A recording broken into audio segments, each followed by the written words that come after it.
భూభారతి చట్టంపై ప్రతి ఒక్కరికి అవగాహన ఉండాలన్నారు మెదక్ జిల్లా కలెక్టర్ రాహుల్ రాజ్.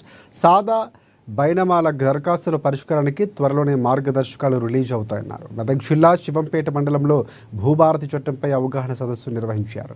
నిర్ణీత గడువులోగా మ్యూటేషన్ పూర్తి చేస్తామన్నారు. ఆధార్ తరహాలోనే భూదారు సంఖ్య కేటాయించామని తెలిపారు కలెక్టర్ రాహుల్ రాజ్.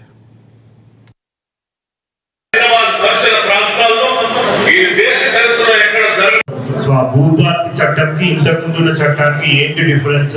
సో ఈ చట్టం ద్వారా ప్రజలకు మెరుగైన సౌకర్యాలు, మెరుగైన సేవ ఏ విధంగా అందించవచ్చు, ఏ విధమైన సర్వీస్ అందించవచ్చు అనేసి అందరికి కలెక్టర్లకు కూడా ఆదేశించడం జరిగింది. మరి దానికి అనుగుణంగానే ప్రతి మండలంలో కూడా మనం అవగాహన సదస్సులు ఏర్పాటు చేస్తా ఉన్నాం. మరి ఈ రోజు మన శివంపేట మండలంలో ఇక్కడ రైతు వేదికల మరి ప్రజలకందరికీ, రైతులకందరికీ కూడా అవగాహన సదస్సు మనం ఇక్కడ ఏర్పాటు చేసుకోవడం జరిగింది. సో దీంట్లో యొక్క ముఖ్య ఉద్దేశం ఏంటంటే, సో ఇక్కడికి వచ్చిన వాళ్ళందరూ ఒక ఎండోర్స్మెంట్ ఇచ్చేది కూడా వాళ్ళని పబ్లిష్ చేస్తూ ఉన్నాం.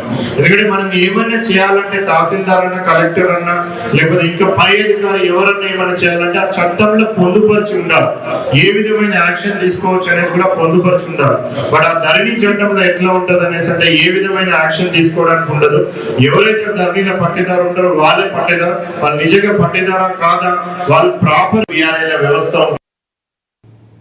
భద్రాద్రి కొత్తగూడెం జిల్లా మనుగూరు